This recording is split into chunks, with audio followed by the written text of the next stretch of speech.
In progress. Hi, and welcome to the Hayter Institute of Education. My name is Helen, and I'm the trainer for Cert IV in Community Services. This short video clip is around the induction to Hayter, as this is a new module and we have new learners coming in. I'd like to do some basic housekeeping, as we call it, for the course. So to begin with, we'll do an acknowledgement of country. We do this in class every week, and we also go through the processes of housekeeping as well. Then we look at our housekeeping banner, and this banner is about inclusiveness and about respectful language and leaving our biases aside as our duty of care. We talk about how we leave our cameras on and we mute our microphones, and break times, no smoking's on screens, and that class participation requires your hand emoji, which is down the bottom of your screen, and it's a heart-shaped picture, and you can click on that and it says raise hand. We talk about respectful relationships in class and about how we listen with intent to each other, give each other the space to talk, and also contribute our thoughts and understanding as well. We often talk about trigger warnings from certain content. So some of that content may alarm certain people, cause anxiety or adverse reactions, as we call them. And we have a list of resources that we use in class for learners to reach out, as well as in your handbook, there is a list of resources for you to support yourself with.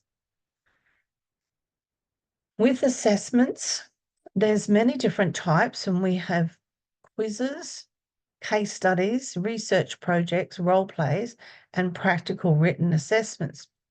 Now, some of these will be done live in front of a trainer, and it will be written in red on the assessment task, must be done live in front of an assessor. That's where you reach out to your trainer and ask for a Calendly appointment, be able to do a role play. You can ask these questions in class too at the end of session about that. And then often the role plays don't require a trainer present, and you can do these with your family members, peers, or friends. And if you need help finding other participants, please reach out in class. You can do these recordings on Zoom, so you can join Zoom and open up your own account. It's free, and you can have 45 minutes worth of free recording time. This is very handy to record your recordings, send them to the cloud, and send the link in as part of your upload video section. You can put that link onto a Word document and then upload that Word document, and the assessor will go in and open that up and follow that link to the recording.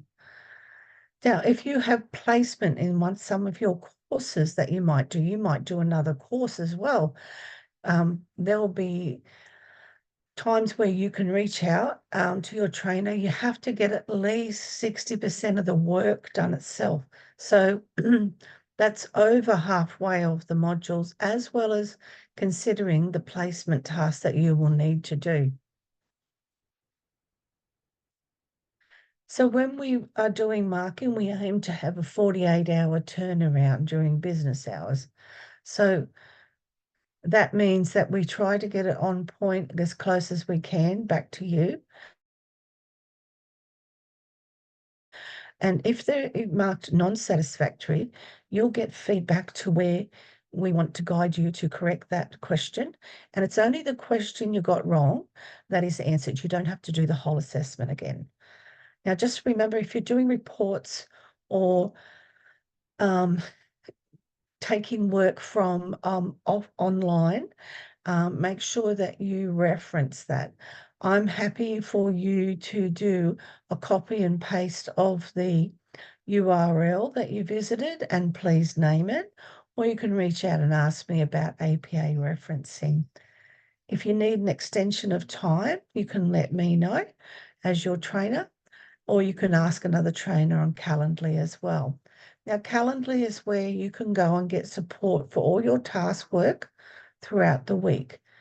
You can make a meeting online with any trainer across the board, and Calendly is a link in your Accelerate resource area that takes you to a suite of trainers that you can book in across the week and have a 30-minute session once a fortnight with a trainer to help you stay on task or do role plays.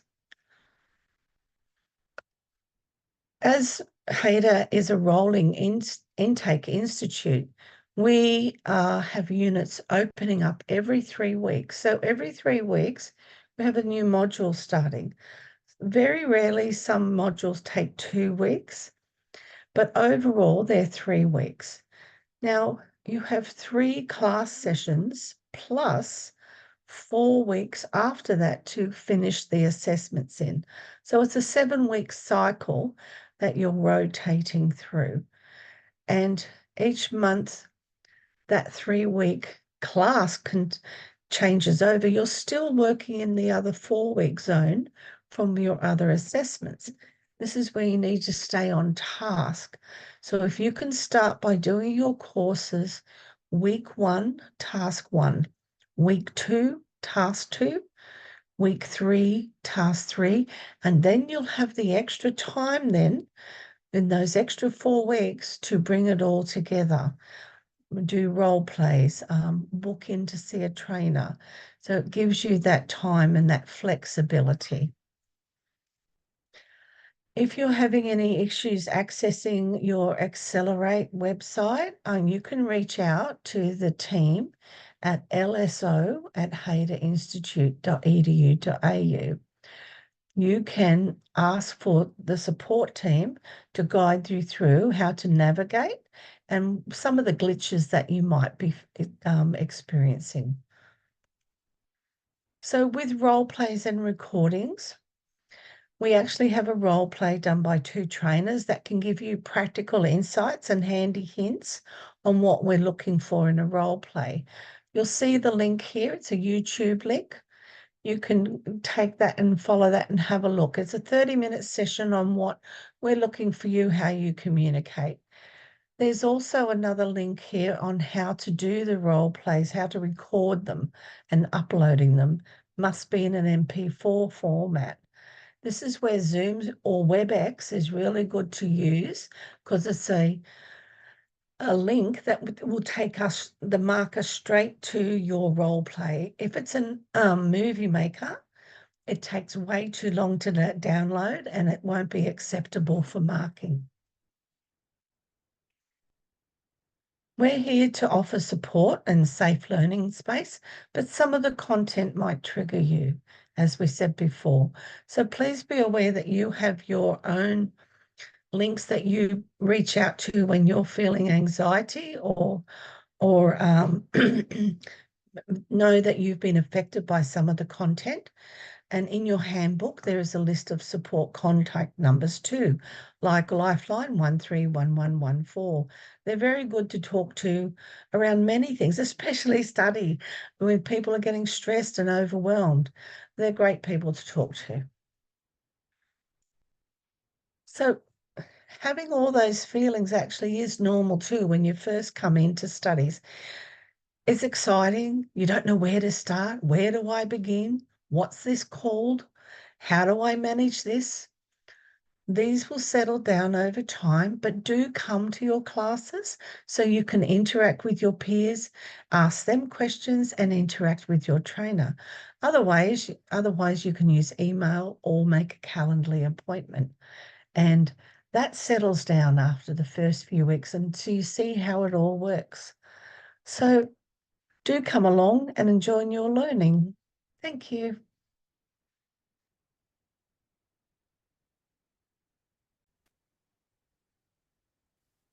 All right, so welcome everybody. Welcome to our new learners to CHCADV001, facilitate the interests and rights of clients. Here we're learning about advocacy, some of the processes of advocacy and how we work and help our participants have a voice, and how we can have a voice in the industry as well. So we'll just start with a acknowledgement of country. Kathleen, would you be able to do acknowledgement, please?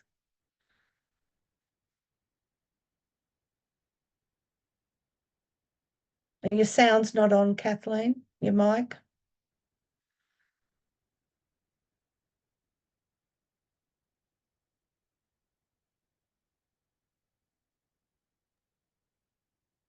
Gets me every time.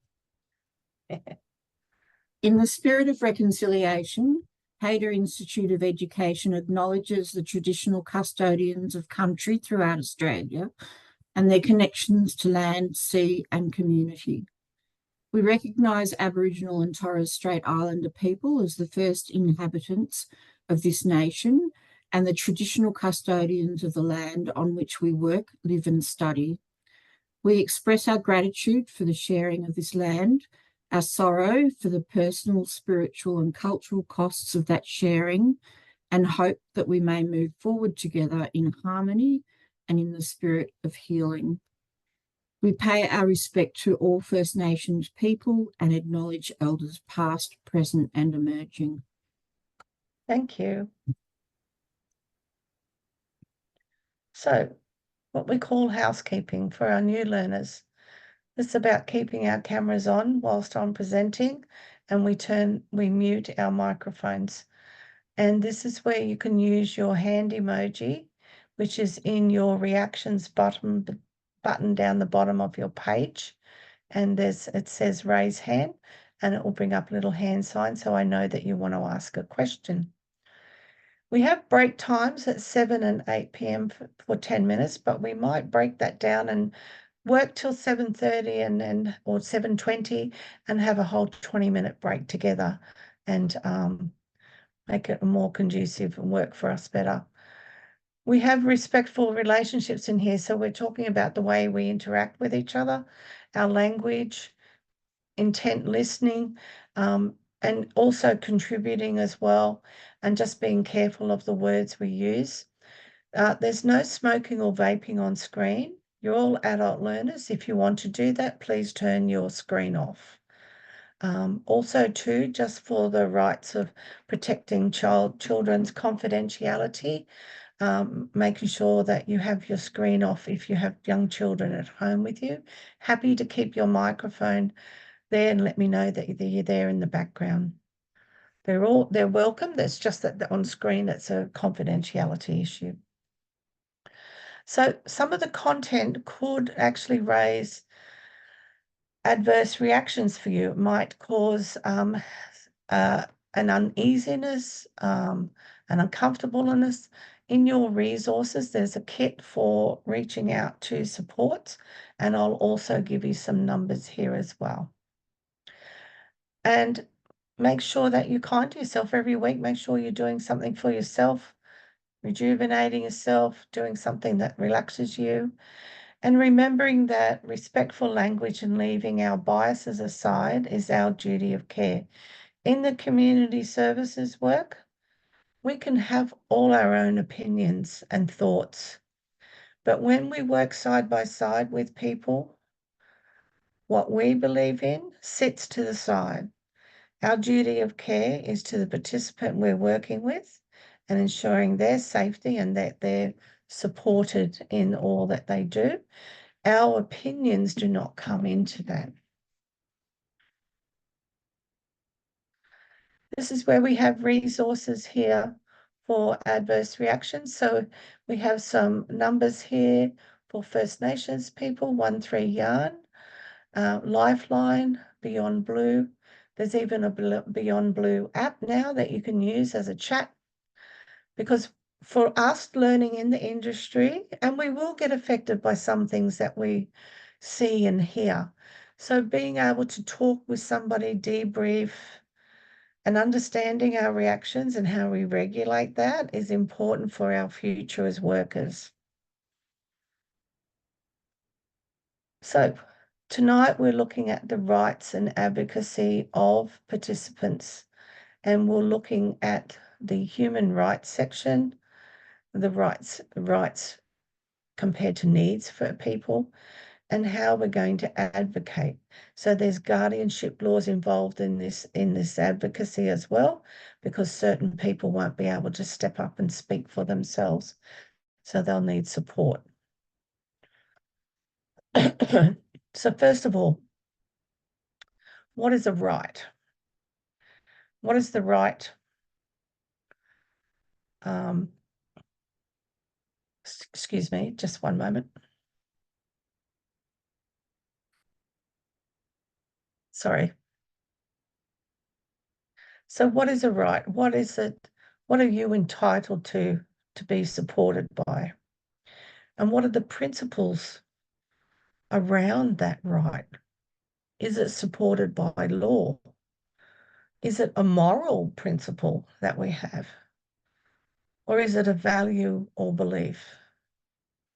So just think about, we have a right, everybody has a right to vote. We have a right to make choices. But these rights are supported by beliefs and values that make up our culture across society. And often they're widely accepted beliefs and values that can often cause issues for people to understand what their rights are, because their own value in themselves mightn't be there. So then they mightn't feel they have a right to be doing certain things. Some people think they have an entitlement to it. I have a right, I deserve this. But entitlement doesn't make it a right that you have. There are rights by laws that we have. And then in the industry, we have moral principles that support those rights. So there's a few things happening here. So with the rights of society, of those human rights, the Australian society acknowledges that everyone has a basic human right, and that applies regardless of cultural background, age, gender, sexual preference, income, status, religion, anything. So everyone has a right to be treated with fairness, equality, and respect. So some of those rights that are protected under the Australian law, mix it in with the Commonwealth and state territory legislations and statute laws, come into what we call common law principles. And these principles are what guides the right to service, the right to access education, health, to be able to be supported with a safe space to sleep, fairness and access to other medical support and mental health supports, to be included, especially with, we've got right through from voting rights to we all can have Medicare in some certain circumstances. Some people don't have access to that. Depends on whether they've come in new to the country or not. And a lot of people don't have access to a funded education as well, and HECS, what we call HECS. So some of those things don't happen. So common and state statutes are principles and rights in each state. So they will actually change for each state as well. So, and it gets quite difficult when we've got participants who might be a bit transient. So they might move interstate, they might move frequently. The laws actually change around what they can and cannot do around their rights to service and accessing support as well. So that also becomes difficult. Even our education system changes in the levels of what learners are learning at what stages, whether we have access to high school from year 7, year 8, everything changes right down to education and to health system. If you think about the health system, we actually access ambulance service in Queensland under Queensland Health is free. But in Victoria, if you don't belong to an ambulance fund, which costs around $100 a year for a family, you can be charged $1,500 to $1,800 per service in an ambulance. Unless you have private health, and that covers that, the right to health doesn't mean you have the right to everything. And this is where we need to understand that in our community service work. So for somebody who needed that support, if they weren't covered, which I understand fully, it happened to myself, my grandson, and we had to have 2 trips on 2 days that cost $3,300. We were new to Victoria. We were there just over 3 months. If it was under 3 months, we were still classed as Queensland citizens and we would have had it covered. But because it was over that statute time, we never knew about. We thought our, it was free like it was in Queensland. So 2 trips. So understanding all these things that are a basic human need is very important in our sector work. Kathleen? Good one, I did it. Just in terms of rights too, even though it's regardless of cultural background, income, etc., pensioners, for example, would get free travel on ambulance services anywhere in the country. And there's quite a few other things that being a pensioner would mean that you're exempt from payment. So that relate to just basic rights. For example, car registration would be free, I think, just about in every state. But certainly in terms of ambulance travel, if you're a pensioner, then it's covered. So the state actually does look after, or the states do look after pensioners in that regard. So car registration is not free in every state for pensioners, though. Oh, right, okay. No, you get a reduced rate. Yep. So this is where we have to know the state that we're working in, the laws, so we can help those who are needing support, because all those things will affect people financially, which then can affect their status and how do they have the right to services. But these are things that you learn along the way. But it's a very good tool to have these understandings of what we have a right to in society and how we can support our participants. There's levels of rights and there's levels of access. And you will learn that not everything becomes automatic, because fairness and equality come across it. And this is where the access to service for some people then becomes with barriers.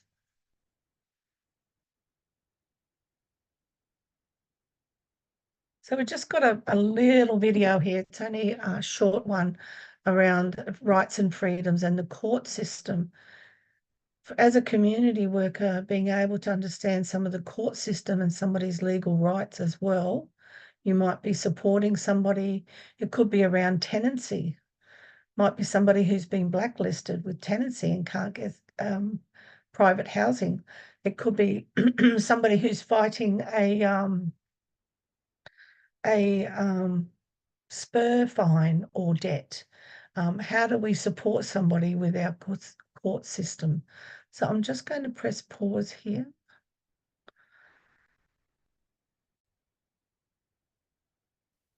So the rule of law,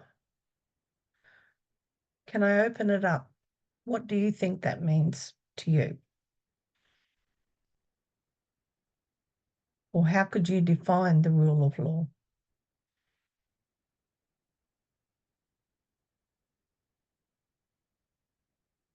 Kathleen?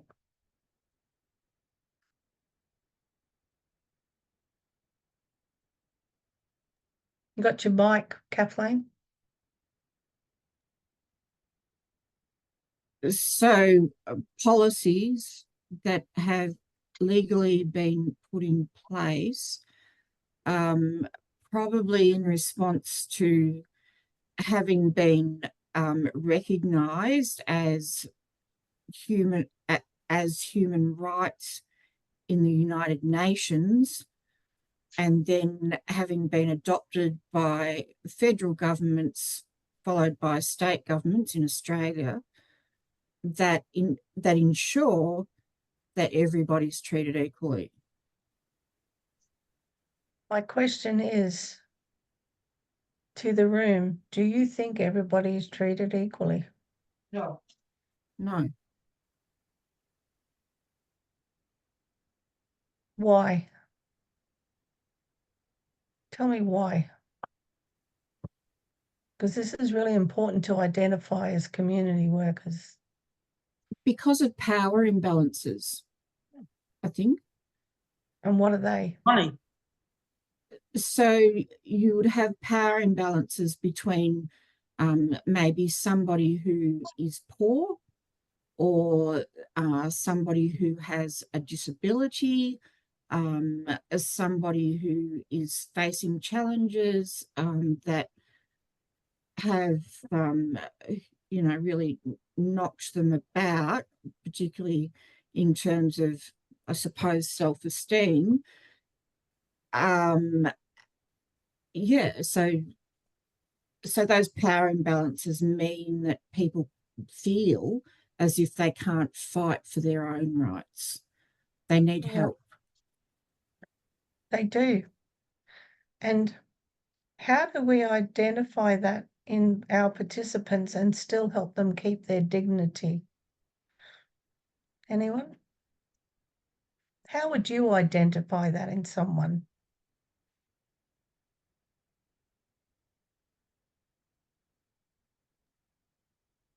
Kathleen? Sorry, it's me again. Yeah. Yeah, so I guess you would identify differences in culture, in language, in age, in gender, and right across the board.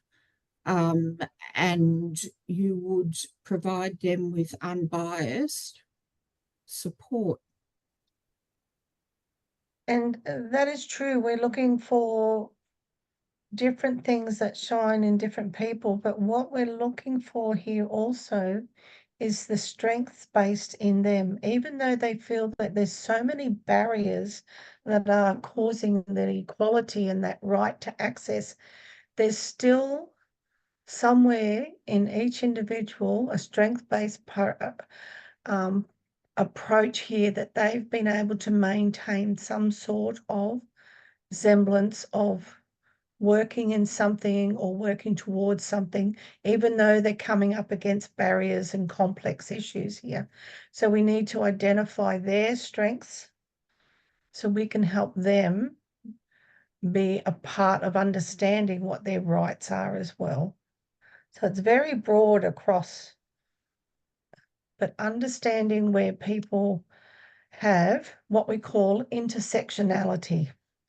So you can have people who are on a different level of income, but they still might face hardships in other way. And intersectionality is where some of these things meet. You'll have people from different cultures who have struggles around understanding different concepts of communities and laws, but there still will be a level where we will all meet together and where we all have some sort of struggle or an understanding of where we can meet to be equal. So intersectionality means some groups in our country will face many more discrimination and hardships, but so do so many other groups. And this is where we often have a layering up of similar issues for many people, and that's what we call intersectionality.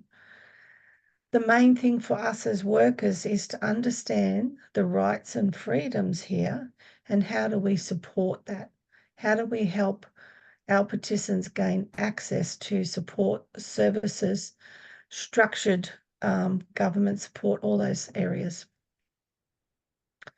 Because human rights in Australia started off with the Universal Declaration of Human Rights, where the Australian government declared that they would back United Nations and support the Universal Declaration of Human Rights. Australia then signed that agreement, and they would uphold those rights for people. The government also then had to agree, on top of that, to agree to the rights of the declaration, as well as Australia's declared human rights, which are very similar to the United Nations, but they are different. Excuse me. There's actually the United Nations Declaration of Children's Rights as well. There are all different rights here. And understanding what Australia has in place and what we call adopted into the country is now a law with the government, because they've signed that declaration to try and make that uphold in our communities. This is where structurally we see the difference, where not everybody has access to those rights and needs.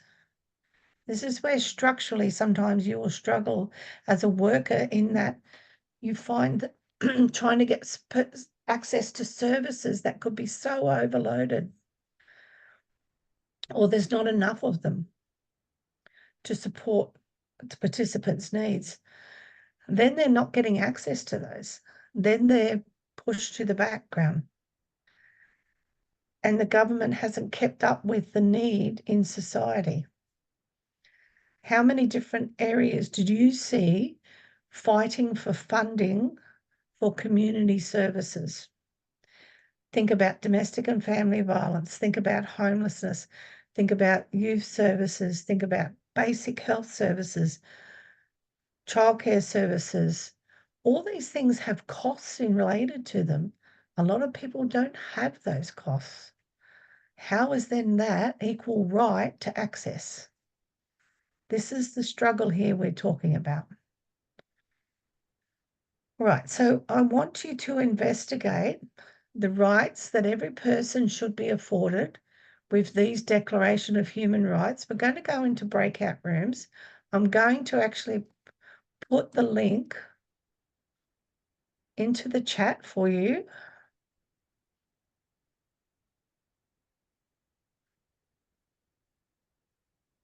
Now, please copy and paste that link and open that up.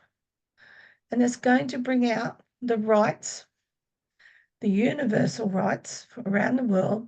There'll be 30 rights, but there is actually 31, because number 25 has 25.12 as well. Have a look at those rights. And I want you to, this is the task. I'm putting that in the chat as well. So I want you to analyse the rights that every person should be afforded and why these are important. Not all of these rights will be afforded to everyone. Find the ones that you think you can make happen in your community service work. for those at home, please explore this and have a look at the rights that you think that could be implemented into your practice, and some of the things that might be very hard to enforce because society or the system is not there to support it. So I'm just going to stop share here. Just going to press whisk back in before you know it. All right, let's have a look at room 1, which is Annie, Mark, and Sharon. You have someone to be able to represent your group and talk about what you've found around the human rights. Yep, I've been asked to speak. I think Don had Article 25, which everyone has the right to a standard of living adequate for health and well-being of himself and of his family, including food, clothing, housing, medical care, and necessary social services, and the right to security in the event of unemployment, sickness, disability, widowhood, old age, or other lack of livelihood in circumstances beyond his control. It goes on, motherhood and childhood are entitled to special care and assistance. All children, whether born in or out of wedlock, shall enjoy the same social protection. Yeah. Interesting. Does that happen? I come up with Article 23. Yeah. Everyone has the right to work. This is probably good for us as employees. So everyone has a right to work, to free choice of employment, to just and favourable conditions of work, to protection against unemployment. Everyone, without any discrimination, has the right to equal pay for equal work. Everyone who works has a right to just and favourable remuneration, ensuring for himself and his family an existence worthy of human dignity, and supplemented if necessary by other means of social protection. So that'd be along the lines of social security, Centrelink, if you fall under the radar there. So that, in a sense, a lot of that is happening. But I wonder how many workers know they have those absolute rights to that as well. Thank you. Very crucial articles that you can actually take with you as part of your framework to work by. Good work. Thank you.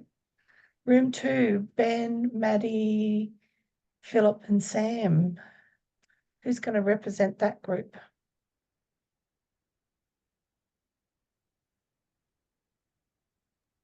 I will. So basically what we came up with was that the person should feel the need to be respected in the workplace. And we also notice that majority of every sentence started with everyone. So everyone has the right who's in the workforce. These are important because to ensure everyone has equal rights, everyone has the right to feel supported within the workplace. And it's important that everyone has the opportunity to have their needs met to be able to succeed, whether, you're from a different culture or you speak a different language, or that's what we came up with. Really important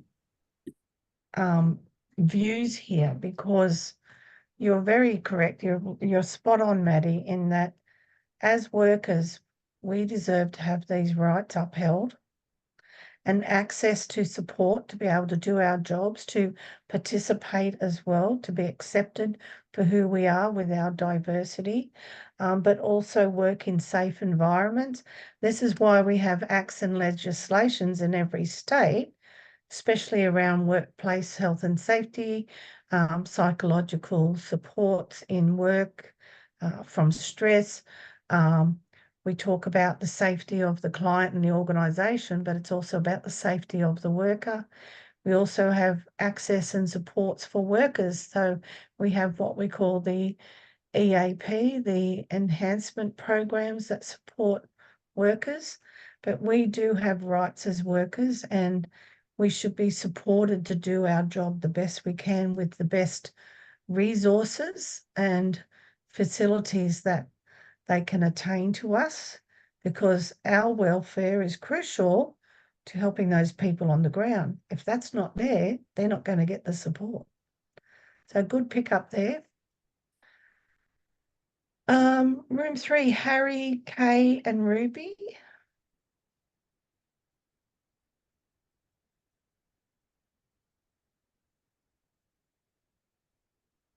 Do we have somebody from that group to share what they discussed?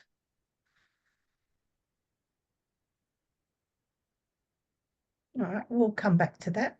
No, it's all right. Oh, there she is. Yep. So we did the right to life for those to make life, work and living, such as the rights to food, education, work and health and liberty, because without food, well, they can't live, and then they need a good education so they can actually get a job to support themselves in the food and health. Yes. It's real part of the basic structure to opening up all the doors, isn't it? To have the basic needs met, to be able to then have those rights. Yep. On top of that. Yeah. And you can see how they can interlink with each other here. Thanks for bringing up. So how are you going to use that to guide your work, Kay? Well, like say if somebody's coming in that they're homeless, well, then we need to educate them on how to obtain some housing and get better food. And then if we can educate them in that respect, like maybe they go to like get a job in the food industry or whatever, to educate them so they can get some money behind them, so then they can afford food and become healthier, and then they can find somewhere to live. So you're really talking about a holistic approach here. Yes, basically, yeah. Yeah. Excellent. Thank you. All right, room 4, Dave, Kathleen, and Nathan.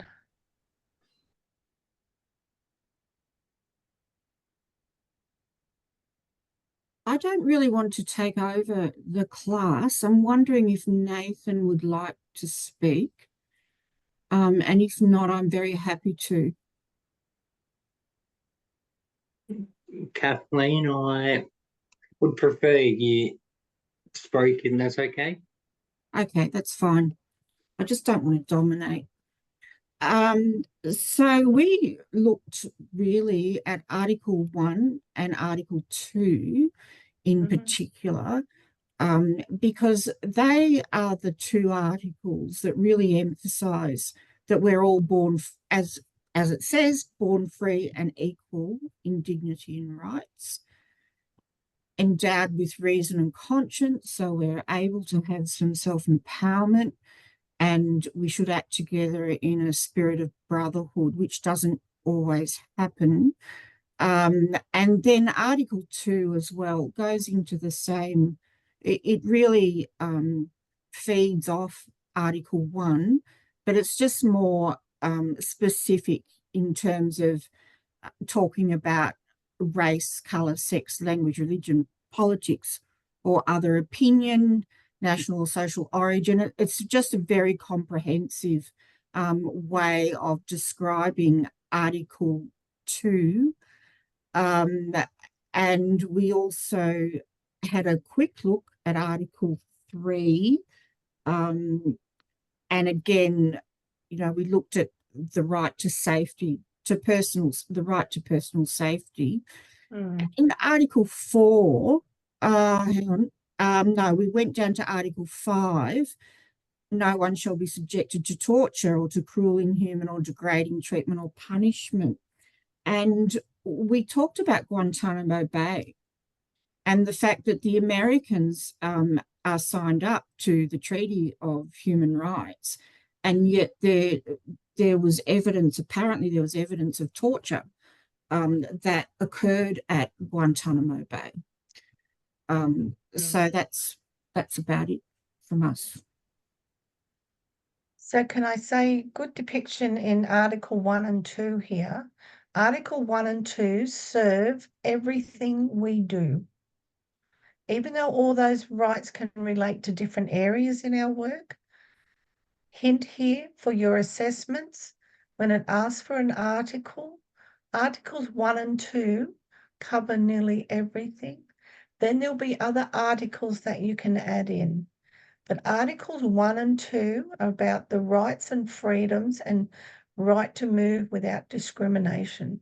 These are the two big things that drive our service community work. So there's a bit of a hint for you. Good work. Thank you.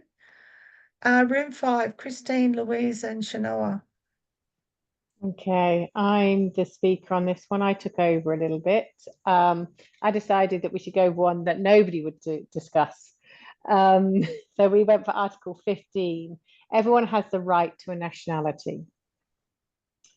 And the reason for selecting that one, I used to work in the United Arab Emirates many years ago, and there were many people there, or there were people there with no nationality.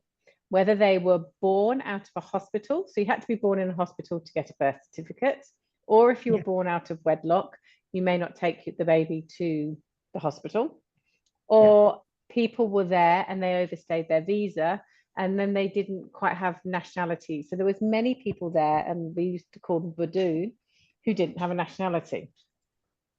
And part of what you were asking there was, it's really hard to advocate for some of these people because they would never come forward.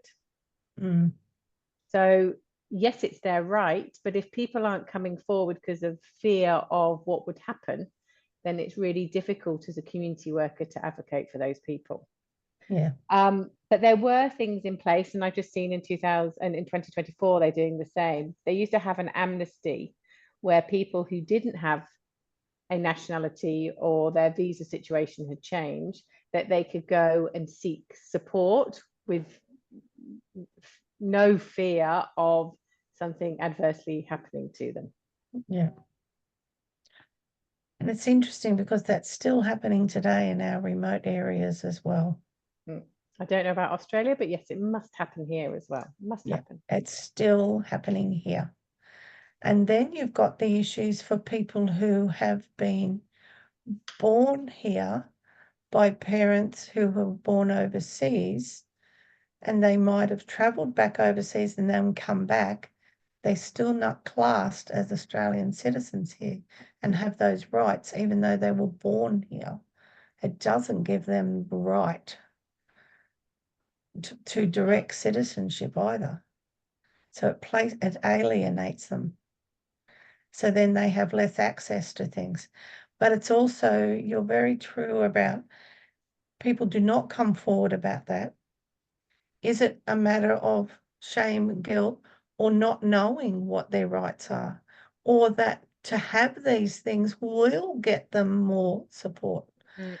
So education here is crucial, but then how do you get that education out to remote areas that have very little or support or access to services anyway? So for some, missing out, it only comes to a crucial point in their life when something happens and they go, well, you can't access anything because you don't have a nationality. So our system is not fair and equal across, but also too, we need people to want to know about these things as well. And this is where advocacy work could help encourage people. And this is where we need more people out in regional and remote areas as well. Thanks, everyone. Great work. Let me go back to sharing my screen.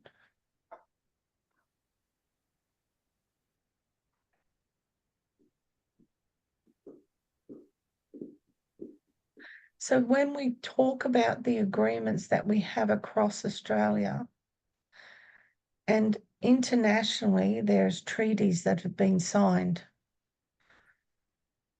Some of the things that Australia has agreed to with the conventions of human rights, we've also agreed to the International Convention Covenant on civil and political rights. So that's the right to be able to have a say and a voice in economics and political rights in Australia. We also have the right to social and cultural rights in Australia. And there are other agreements across the world around the convention of the prevention and the punishment of the crime of genocide. Now, genocide has happened over centuries, and most recently genocide in other countries where townships have lost many, many people through belief system in a certain action or religion that's then harmed them all. And this becomes a genocide. You also have the genocide of people being harmed from mass shootings and war. And one that comes right across all countries is the Convention on the Political Rights of Women. That movement really started from the 1960s, but never really got going until we had women up in the higher seats of politics around the Governor General's position and the Prime Minister of Australia. More women then came into play, the equal rights of that, but then maintaining that is around the equality, and then politics take over those rights as well. But there are also many other rights here, the Convention of Rights. I'm just going to copy and paste a couple and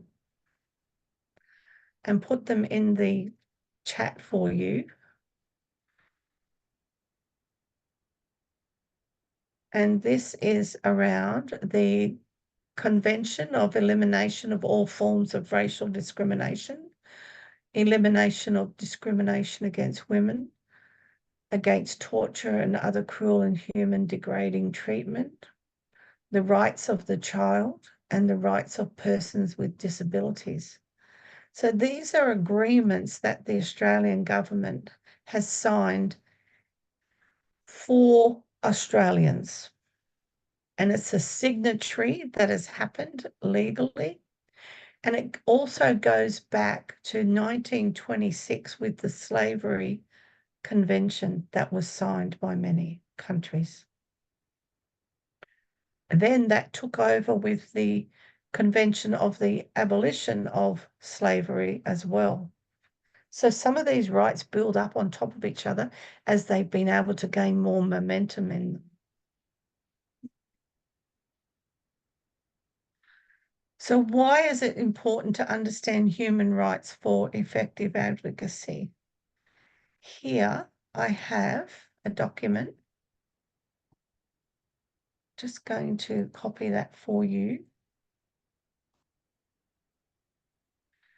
If you have a look at that link, it's about the general knowledge and awareness of human rights and how we can empower people for their own rights to better understand responsibilities to respect those rights and to respect those rights for other people as well. So when we're talking around the rule of law in Australia, that respect for the rights and freedoms of every individual is covered around the human rights, and it's protected across Australia through a range of laws at federal and state and territory levels. And that becomes part of the Australian, what we call the Constitution, common law.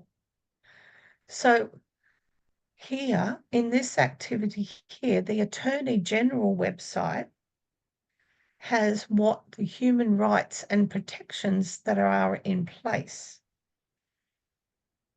I want you to, we're going to go back into our breakout rooms, and we're going to have a look at why is it important to understand human rights for your advocacy? So why is it that these rights need your voice? How can we be effective advocates, somebody who's stepping up and helping people have a voice, having a collective voice for change? And often our work needs collective voices together, but we're also empowering and giving people resources that we're working with to advocate for themselves. So if they even want to make a complaint process, how do they advocate for that? So think about, reflect on why it is important to understand human rights for effective advocacy. Open up the Attorney General's Human Rights and Discrimination Protection Law. How could you implement that? Right, so I'm just going to press pause here.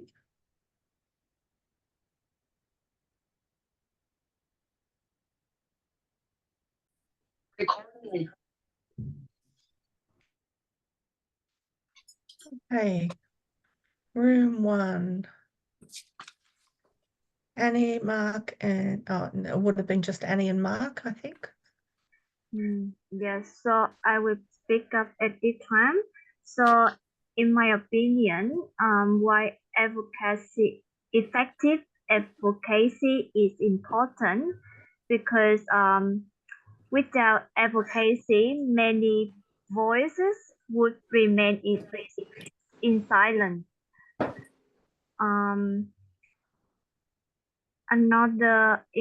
Another thing is like advocacy directly influence in public policy. So they go direct into public policy.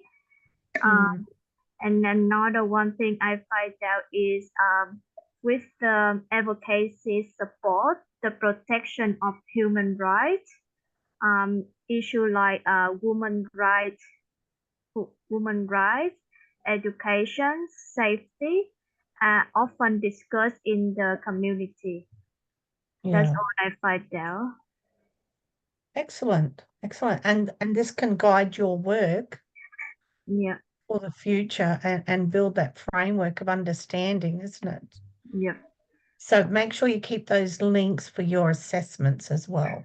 Yeah. Very good links for everyone. Thank you. Room 2, Ben, Maddie, Patience, big room, Philip and Sam. Yep, that would be me talking.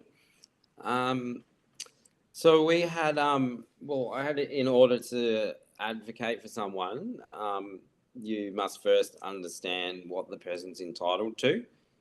So that would, to me, would be the most important thing, really, for reason to to make sure you understand the human rights. We also had like the person that you're advocating for may not know, or they may not understand their rights. So that's another reason why it's important that you do, so you can advocate for them correctly. And someone may not be able to advocate for themselves. Like they could be a child, or they could have a disability. So that's another reason why for you to advocate for them properly, as they may not be able to do it themselves.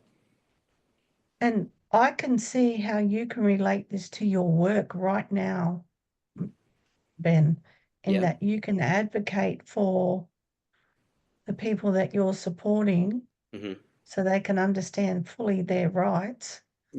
But then also help them have a voice, isn't it? So I think with one particular person you're talking about supporting, helping them to have a voice and understanding what their rights in all of this. Does that now link in this form of advocacy to what you could be doing? Yes. Yeah. give you more of a guideline of what you can activate, like because they have a right to that? Yeah. Yeah, definitely. Yep. Excellent, thank you. Room 3, Harry, Kay, and Ruby. Okay, well, I'll speak again. We didn't actually get the question, but now listening to the previous person, I actually do understand it. And yeah, so yeah, advocacy is all about reaching out with that person, and if they can't speak, well, then you speak for them and make sure that everybody that's involved understands their right to be able to put across whatever their issue is and their right to say. Yeah, and being able to support someone, you might have to speak for them, but it's also about speaking with them. And they might even be able to come along with you whilst you're advocating for their rights, and they mightn't be able to communicate that, but they're still there in a sense of supporting what they need, and you can be the voice having the words saying the actions, and they can still be a part of that as well. That's an important step here too in advocating, especially for people who can't. And that's Sorry, when our role plays come into play, because we're really advocating for the person that's involved, like when we've got the clients and we're trying to help them in that way. Can you understand now how you can link in your duty of care here, in that you're helping somebody access their rights, but it's also about having a voice and being able to access something that across the board is a right, not just defined by one or two areas. And this is important for our roles to understand how all this interlinks. Thanks, Kay. Not a problem. Room 4, Dave, Kathleen, and Nathan.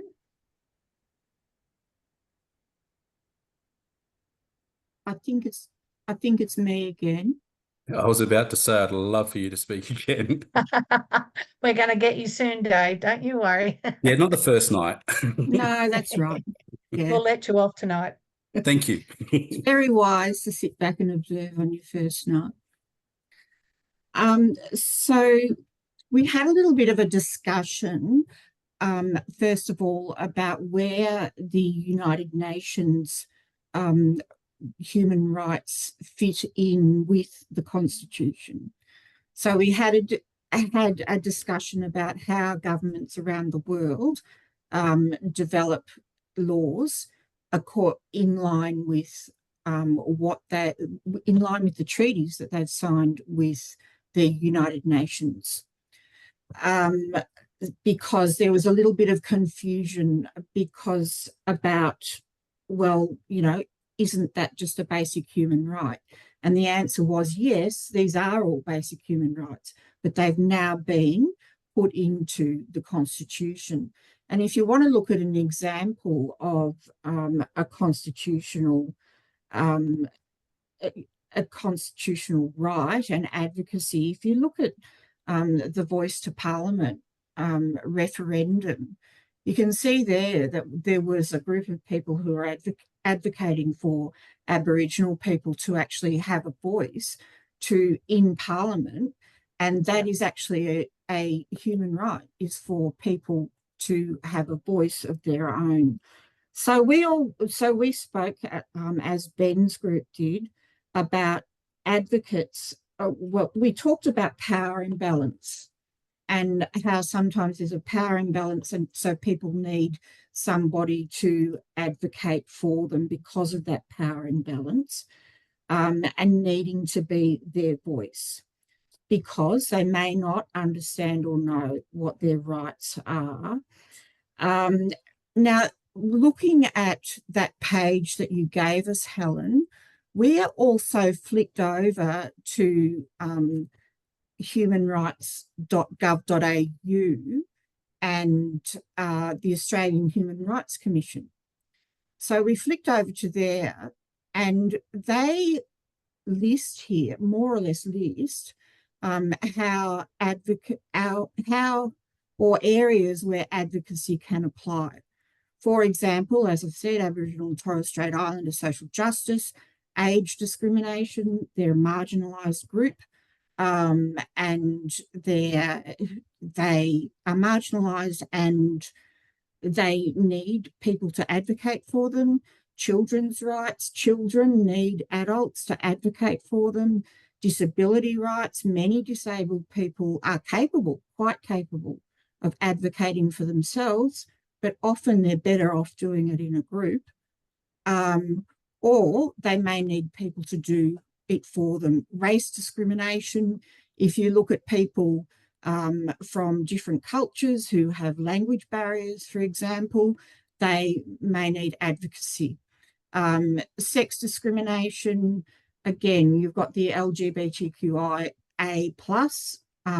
groups who have been historically discriminated against for a long time, and they actually needed the Australian community to come together and agree on that referendum. So that it was sort of they were searching for the rest of the Australian community to advocate for them by holding that referendum. And it goes on to asylum seekers and refugees, again, marginalised people who may not have a country that they live in.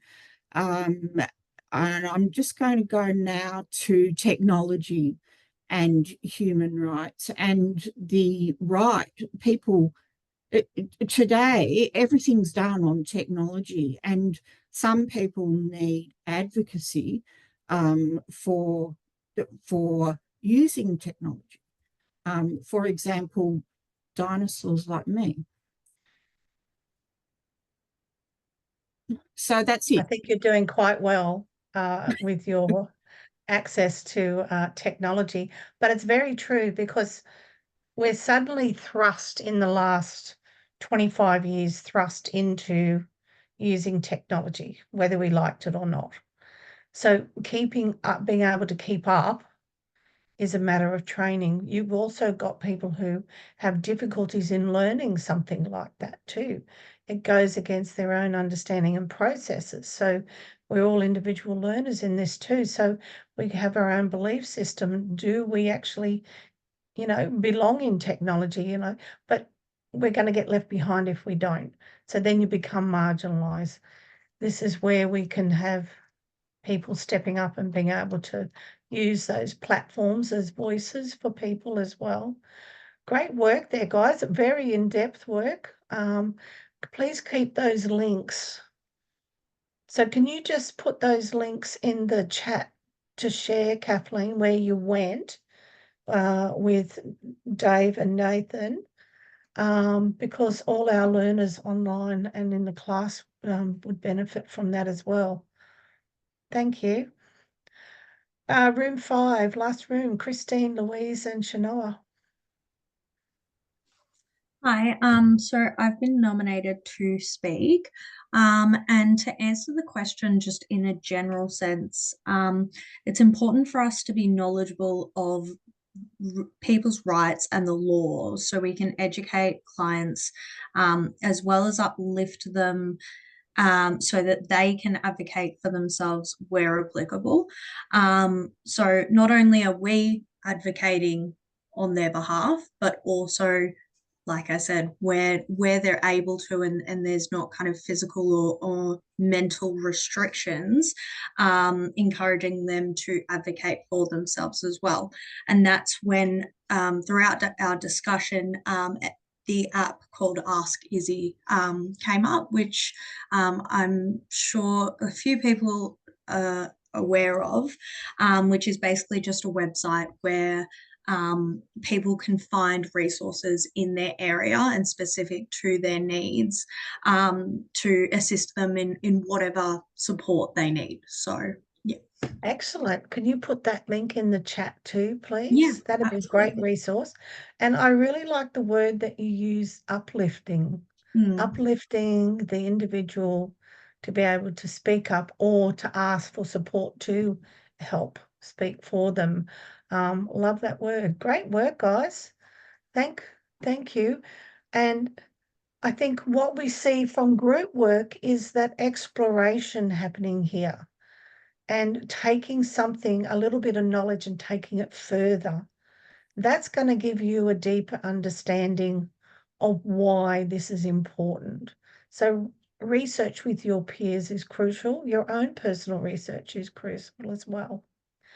So we're going to stop for a break now.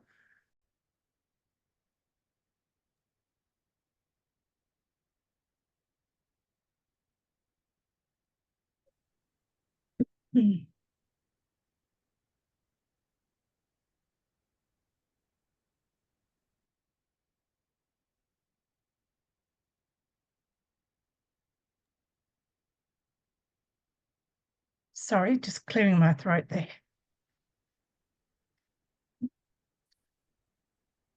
How are you going with your sound there, Sam? You couldn't work it out? All righty. Let me just share my screen.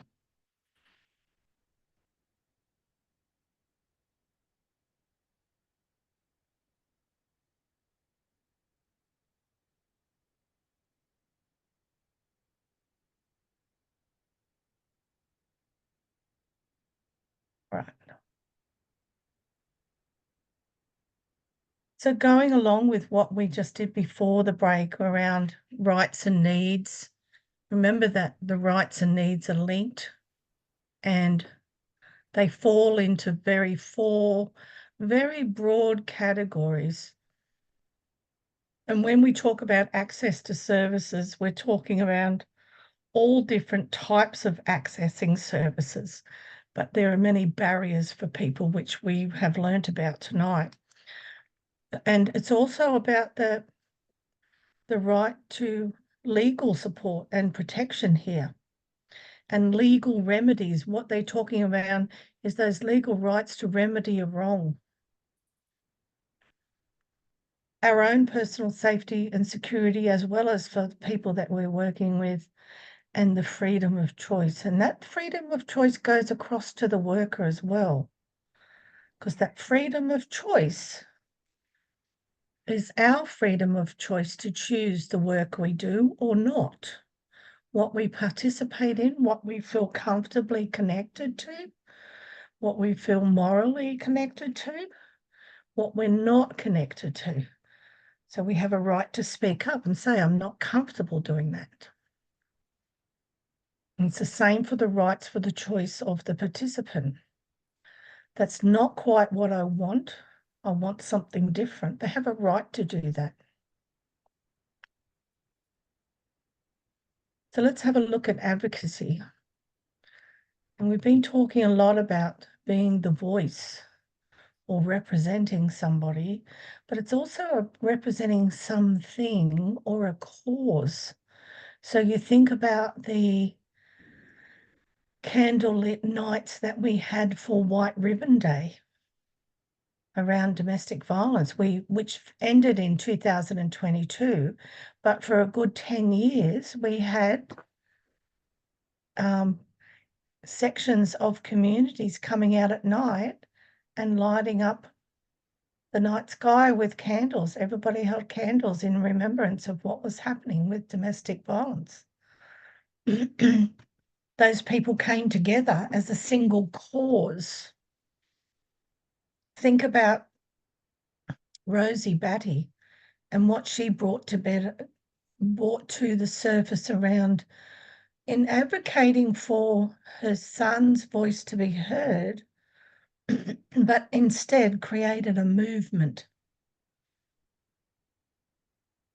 That is pure advocacy out there where the community supported her, like-minded people, people who had been in the similar situations, advocates who were out there working in the industry, frustrated with what was going on around the legalities and the terms of law and access for families that had been broken up, being vulnerable in those areas of needs is where we can step in to make sure they're not violated their rights as well. And I know that we're working on the principles of empowerment, but think of it as principles of agency. How are we helping our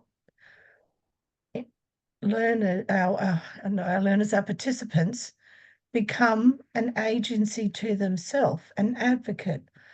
And when we have agency, that gives us the right as individuals to activate something, to ask for something, to expect to have the equality that others have. Empowerment is building up that strength around that and having resources.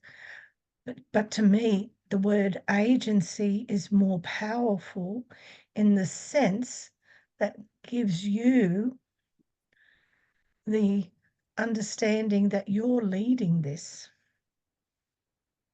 Your participant is leading this. You could be the agency. But just remember, as an advocate for someone, having that impartiality, not letting our biases come into this is about them and their needs.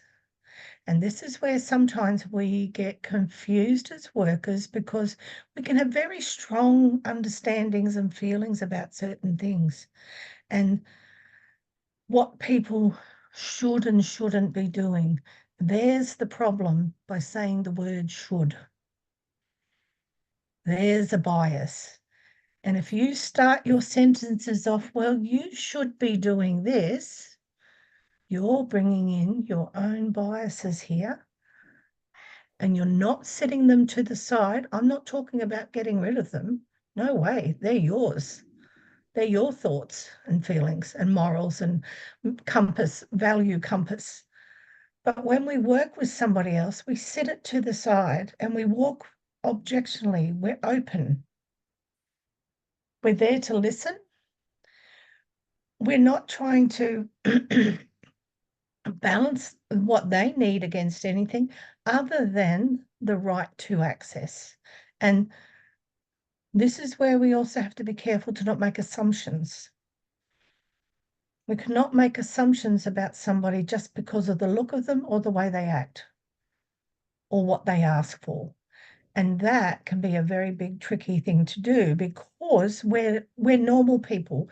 We're led by, we all have judgments in some way. We all can make assumptions. We can all have different value bases. How do we set that to the side when we step up to support someone? This is an art that you learn. And you walk with openness and acceptance of difference here. For you to not make an assumption, you would be better to ask questions about it. I'm not quite understanding where you want to lead with that, or what's the value behind that for you? Can you explain that to me more? That way you're not going, well, look, I don't agree with you there, and I really don't know how you're going to do that. You've already shut that person down. And that's where we'll be all in a learning stage, no matter how far into the industry you are. It is something that you remember to do, to go into working with somebody and leaving it a blank platform that we start from. You don't know anything about them and they don't know anything about you. Ask questions, seek to understand, because if they want you to help you influence something, see it from their eyes, from their understanding. You don't have to agree with it all. but it's their right to have that choice. Because we're looking at fairness in situations. And we're looking to see that somebody is not treated unfairly. So this is where systems in place can actually identify barriers for many users. But as our advocacy work, supporting that individual to those rights to address issues for themselves, or for us to step with them, means step with them, not over them. And if we walk with bias and influence, we're over them.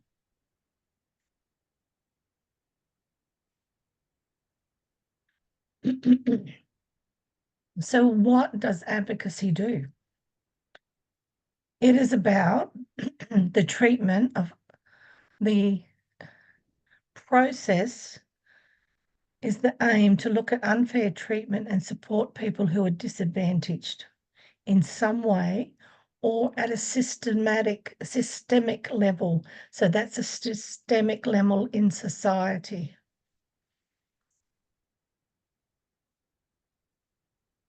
We're raising awareness about issues, practices. What is the key function of advocacy? It's about that information to be able to access things fairly. We're making people who are disadvantaged or affected by unfair treatment more aware of their rights, their responsibilities in this too, but they're also entitlements to have access to do these things. And along here, our work in the industry with our organisations, the organisations have a responsibility here as a service provider to make sure that their policies and procedures and their service, what they're offering as support, is accessible for everyone, and it doesn't discriminate as well. But just remember, a service is only guided by what their service aim is. So if that aim is only around two things, here, the service is not responsible to provide more, but you as a worker can outsource that support and get other services to help fill the needs and the gaps. Because that's how you start to take action. There was a program that I was involved in when I was working with homelessness for older women. And the agencies, the homeless agencies in one whole district got together and formed a team alliance on homelessness. So it was about looking at best practices, what systems were in place, what was needed in the area, what funding needed to come in. And this network group took action to bring in a different awareness to the homelessness sector, especially around the Department of Housing, and that process where organisations could lease housing and have people rotating them through quicker than what their processes were doing for across the board. And that became where organisations would lease houses and units and get people in short-term housing working towards long-term support. But that was about agency, people stepping up and having agency, decision makers. This is where you can be a part of this decision maker. You could be testing cases here, pushing boundaries and asking for more from your politicians or your government council areas. And when you do these things, you have to collect the information to back up what you want to do. And this is where your proposal writing happens, your petitions.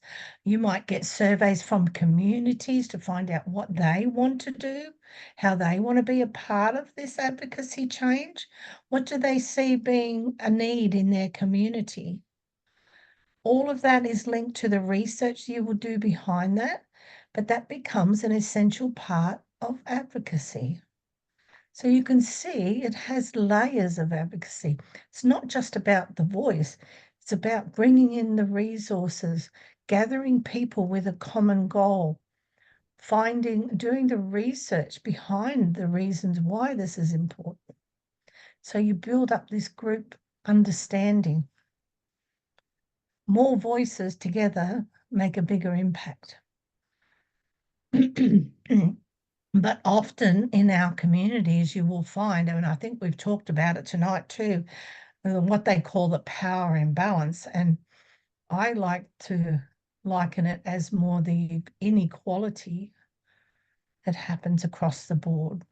And sometimes it's an unavoidable imbalance around clients and service providers and access to information and knowledge and the systems that operate these services. And our participants could be seeking something from a service that is not able to happen, and that can affect that person to some degree until we can step in and maybe find something else for them to be supported with. So, but for some people, when they've come in to access something, they're at the end of brink of their strength. They're at the end of trying to find something to change their lives drastically because the consequences for them will be drastic. This is where understanding agency, building up support is crucial. Having something to offer people, especially in dire crisis situations. So we're talking homelessness, living in cars, living on the street, domestic violence, nowhere to go, relationship breakdown where somebody's left being able to not pay the rents and the bills and they're going to be evicted. They mightn't have any other network supports.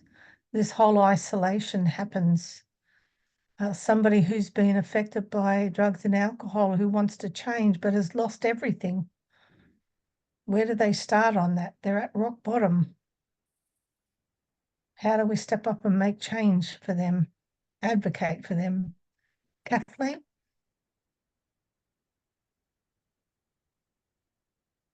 I don't want to blow my own trumpet, but I was involved in a situation that was about life and death, and it was about dependence on services, and it did affect quality of life. I'm a registered nurse.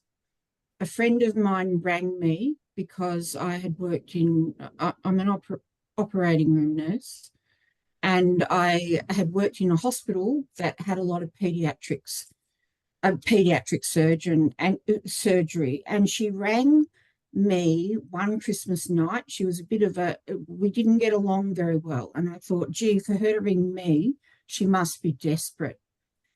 Anyway, her niece was 6-month-old baby who was having trouble breathing and wasn't thriving, putting on weight, all of that sort of thing. And she described this. I said, have you got a video? And she sent me through a video of what was happening with this baby. And I thought, I reckon this is a situation that can be fixed. And if it's not fixed, this baby is going to die. So I said to her, leave it with me. I was straight on the phone to a friend of mine who was the charge nurse of the paediatric theatre of Monash Medical Centre down in Melbourne. And I sent her that video. She then spoke to a paediatric surgeon, and this little baby who'd been in and out of hospital in another hospital in a different state had not been treated appropriately, and proper investigations had not been made. Anyway, the end result was that a team of people during COVID got together and reconstructed this baby's esophagus, and that baby is now a thriving 2.5-year-old girl. Wow. So very fortunate that they had somebody who had the medical knowledge here. But knowing where to go, that someone might have a voice, was a crucial step that they played, wasn't it? And well done you for following your training of what you know, but being able to pass it to somebody who could do something. You didn't have the means to do anything other than to give it to somebody who could action it. That is part of the process here. That's very good use of resources and understanding your limitations here as well. And this is where it's great to reach out to somebody that might have the resources to help you get what you need for your participant. That is in a medical sense what happened, but even then, it is fighting and butting up against a system because there's lots of other people there too, waiting to be seen and heard. For this child, what a wonderful outcome. And a whole group of advocates then became part of that system. And they actually say that friend of mine, she's now a friend, they actually credit me, just because I was an advocate, they actually credit me with saving the baby's life. And I said, well, you can stop that right there. All I did was speak up. Ah, but there lies the action. Yeah. There lies the action. That other person knew something that you knew information somewhere along the line. Frustrated, where do I go? Where do I reach out to? The most unlikely, as you said at that time, became a crucial link. And this is where all the actions was to find out where to pass that information to. And we can have those resources and help that action happen. We then stand back because that's our part in that. And we have to hope that the rest of the system can take over from that as well. Thanks for sharing that, Kathleen. So what is self-advocacy? Let's have a look at this video. And this was around a client and tells you how they feel that they can advocate for themselves.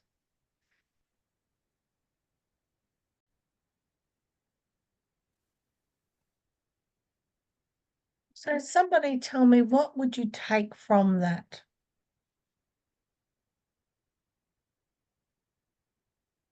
What could you take from that knowledge of hearing that participant talk about their experience and what happened for them?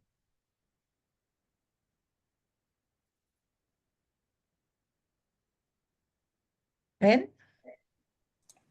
From what she said, I would say that if you can get someone to advocate for themselves, that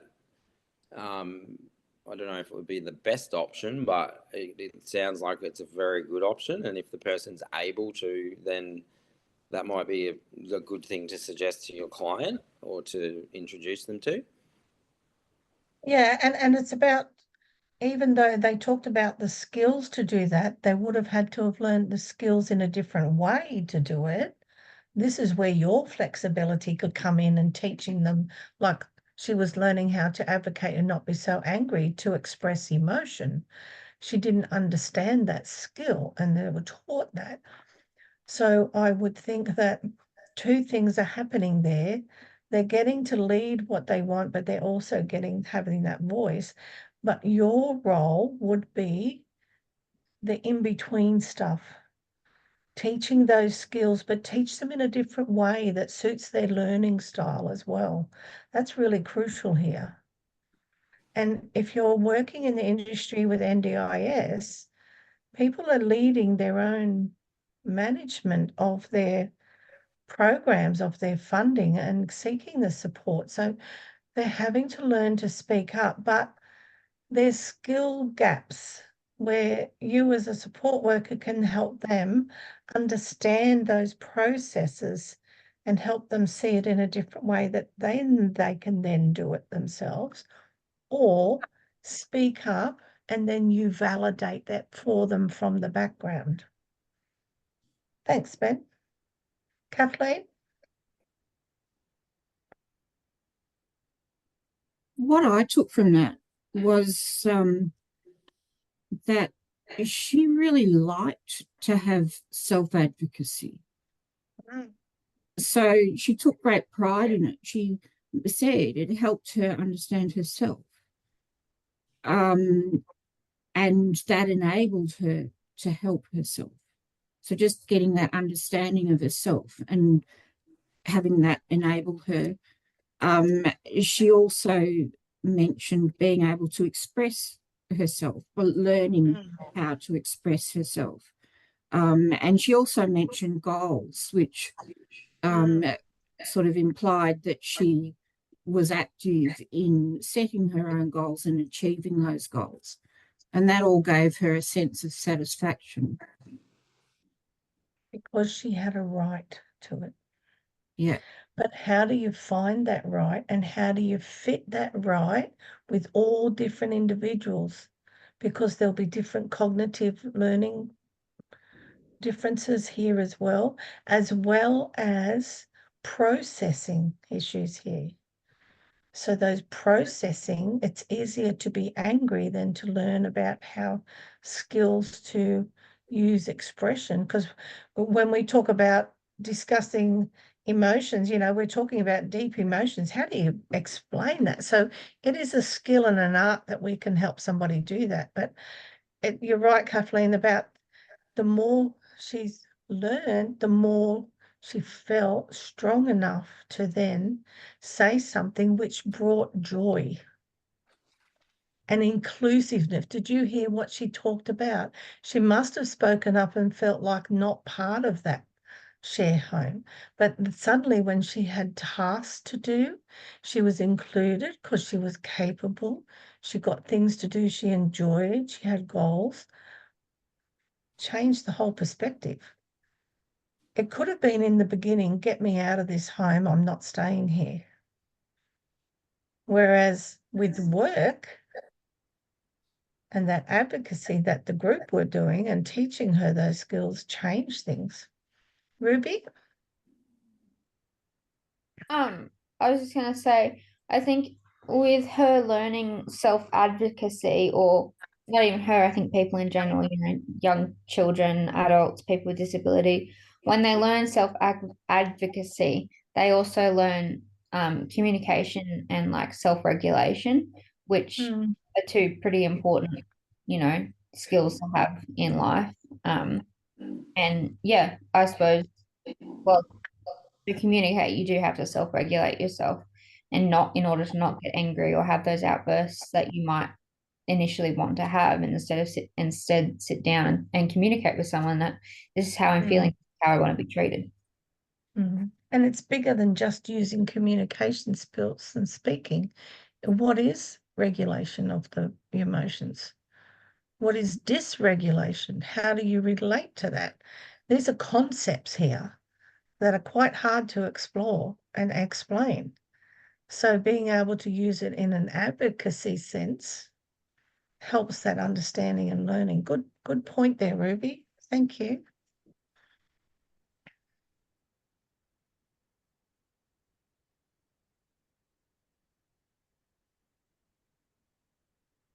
So what are the different types of advocacy that you can do? What sort of work can we do individually, as groups? Excuse me. Where did this concept come from? So certainly back from the 70s and 80s, or I actually think it was much more earlier movement around minority groups in the 40s and 50s that came about, and the struggle that even different genders had from that stage, coming out about being seen and heard through differences and not being discriminated against.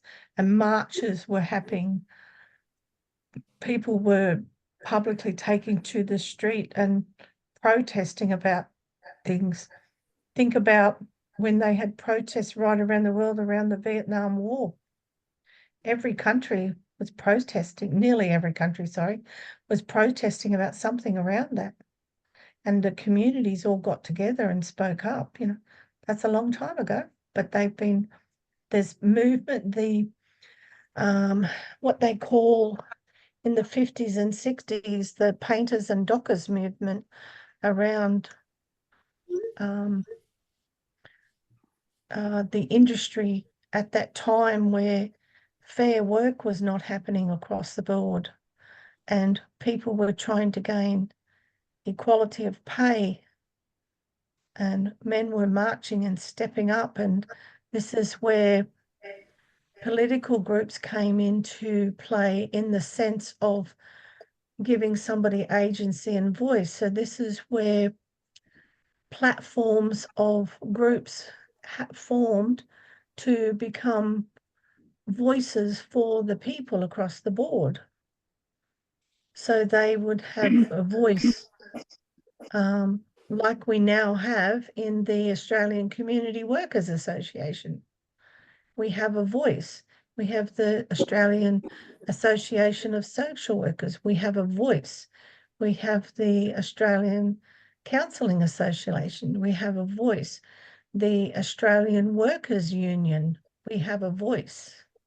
They're speaking up for all the people under those guidelines of who we're working for. But that's been happening way back to try and get equality and fairness across the board for workers and for community access to things, especially against councils who were taking over industries and areas and making it really hard for the single family income and employment. There you go, Kathleen's 1986, the nurses' strike, recognition and fairness. We think about the different political parties here that stand up for different things around the farmers' rights, the National Party, the Greens Party, the Labor and the Liberal. They all stand for different rights, but they're all activists and movements for community groups. They're a voice that we vote for. That's what our political system is here. We're voting for their voice to do the right thing by us, because they're of the same belief of what we want changes for our communities and our lives. And that's at a systemic level. That's in the system. So you can do individual work here and group work, and they're very similar around providing that information. And you're often, like we saw in that video, and I do hope everybody at home watches that too, on advocacy, in that modelling and sharing resources and information here to help somebody have a choice, to have a voice. So when you talk about having a voice, put the word choice in with it as well. Because when you want to have a choice, you're going to have a voice. You can have choices and do nothing about it. But when you put a voice to it, things can change. We're sharing our skills, we're modelling behaviours and actions and doing activities to help people to understand what they can do. We might be getting together with community groups and talking about activating something. What do we need to change that's happening in our community? Many people might be talking about, well, there's lots of communities who are talking about the inequality of access to water. Now, we see it as a given thing that comes out our taps. We can buy water freely in bottles. But when you're in regional and remote areas, water is not that free. Water is not that clean. Water is not that accessible. But here you've got water companies, especially over in Western Australia, who are pulling water from the mineral springs underneath the ground for free, but everybody in that township has to pay for water. And their water is siphoned through different systems where it doesn't come out as clear. So how is that equal access to something we need to survive on? Water. They need water for their crops to grow. This is where we're getting our water, our food crops. Yes, Kathleen, Coca-Cola is one of them. There's a couple of other companies involved in there too. But it's what's happening in the regional areas for farming to be able to grow the crops that feed our communities. Here is systemic issues here. Here we can have a voice. Here we can choose what we advocate for. A parent might be advocating for their child to have access to health. Think about our system with NDIS. And you might have a child with multiple disorders or illnesses that you need support with. You go and advocate and seek assistance through NDIS to get a package to support that child's life. So you can do the supportive parenting and give that child what they need for growth and development like other children. You're advocating when you're speaking up for that. If you've got somebody who has to go into palliative care, you're advocating for their rights to that specialist care, support, the system practices that are there, the legalities, the guardianship, all these things, power of attorneys, things that have to happen for people who are going into palliative care or into aged care where they mightn't have the cognitive ability to make decisions. Other people do. So don't forget, we never take over that. It's still their right to make those choices, but we can help them have a voice here. You might be talking with young people who don't have access to services in their district and they're frustrated and they've got nothing to do for them. What are they going to be doing with their lives? They're young teenagers. Are there facilities or groups that could get together and create programs to help for them to communicate and build something that can be supportive of that community? You can be a voice here for those people. Think about a common cause, a common problem, and how you can step in as a support, as a worker, but also as a citizen. If you're living in this district, you're a citizen in this area as well. It has a double meaning here.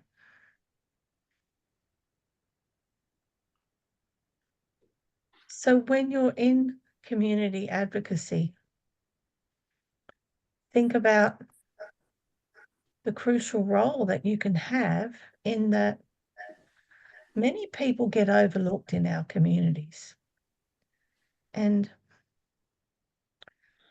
it can lead to identifying that unfairness, but it's also about knowledge, and it's also about getting people to step up and say that they want something. Part of the problem that can come out, and you can identify, is that people don't want to speak up, and that's their choice. Even though there'll be inadequate or unequal access to things, maybe people sometimes don't want to speak up or change that. They mightn't like it, but they're not ready to speak up. So how could you do that on a whole system to talk about that for a whole community? Maybe that's something that's going on that you want to talk about, the different accesses for people, the barriers. But people have also got to want to do this as well. And you can share your knowledge and your resources and be support, because you're in a good position here to identify all those resources and look at the inequality across things as well when you're working in groups in communities. Not everything is fair and equitable. but not everybody wants to change everything either. And it doesn't mean they're being overlooked. They've been seen, but it's up to them if they want to activate something too.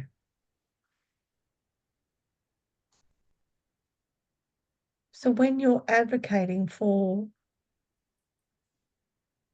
people in your communities, there are relevant laws that you must abide by as well. And each state and territory will have different laws as well as Commonwealth legislation on protective human rights and civil rights. So we have the equality opportunity laws, anti-discrimination laws, human rights laws, excuse me. But then we've also understand that through different Commonwealth legislation and provision, community services have access to disability support, age and child protection, social security and income support with government funding, mental health services, housing and homeless services, tenancy laws that we have in every state, migrant and refugee services, juvenile justice services here. So these are common per state, but not every state focuses on every one of those. But it's around a sector that has common law in every state and territory around, and this is common law, domestic and family violence, drug and alcohol services, housing and homeless services, youth service, and juvenile justice. They're common law around the country. Whereas you'll see some different states will focus more with extra things around tenancy laws, migrant and refugee services, and child protection are much stronger in certain states and territories with their laws and provisions there as well. This is something for you to understand, that how you're going to work within your state. That's why it's crucial that you understand the legislations that are in place here, that you can back up your work.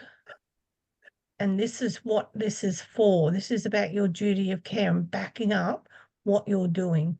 The organisation you work with should be attached to these Commonwealth legislations per state. And this might be in your induction when you go in, then you find out about these. But it's also to understand too, let's look at housing per se. What are the tenancy laws in every state? Now, they're different. And what if you're given a Form 13 to leave a place? Does that blacklist you? Does that put you on a list? Well, in some states it does and some it doesn't. So even around tenancy laws and understanding your rights as well.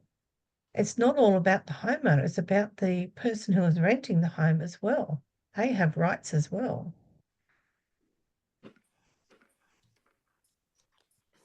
So to understand people's rights here, there is an activity here that we can talk about, and I'll just bring up one activity instead of us going out into group rooms because it is getting late into the night. How would you think about how you could support someone to self-advocate? So let me give you a scenario, and I would like you to ponder that, and I would like people to contribute to how they think they could support that person to self-advocate. So let's have a look here. We have a young man who's blind, and he lives in an inner city suburb and uses public transport to get to and from work. He's had problems with buses not stopping to pick him up in the mornings for 2 weeks now. How can you help this young man?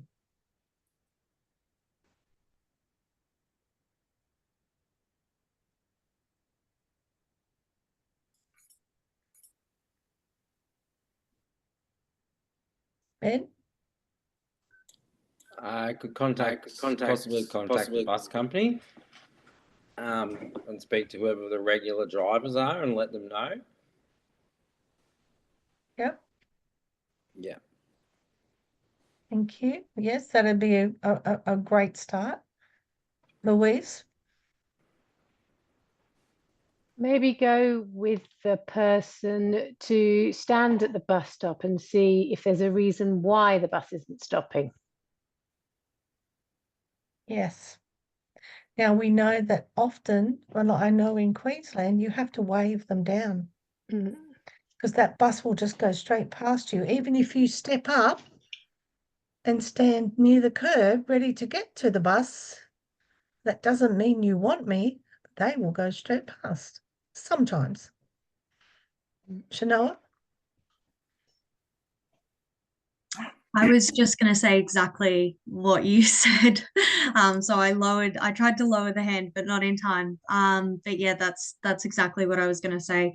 Adding on to what Louise said, yeah, going down to see what is the reason. Is it because he's not close enough to the sign? You know, is he sitting down at the time the bus comes? Is there a way that you could perhaps have an alarm that goes off on his phone when it gets to 1 minute before the bus is to arrive, so that he can stand up and find his way to the sign and perhaps wave or have some kind of indication for the bus driver that he is ready to board. So yeah. Shanoa, don't run away. Great ideas here.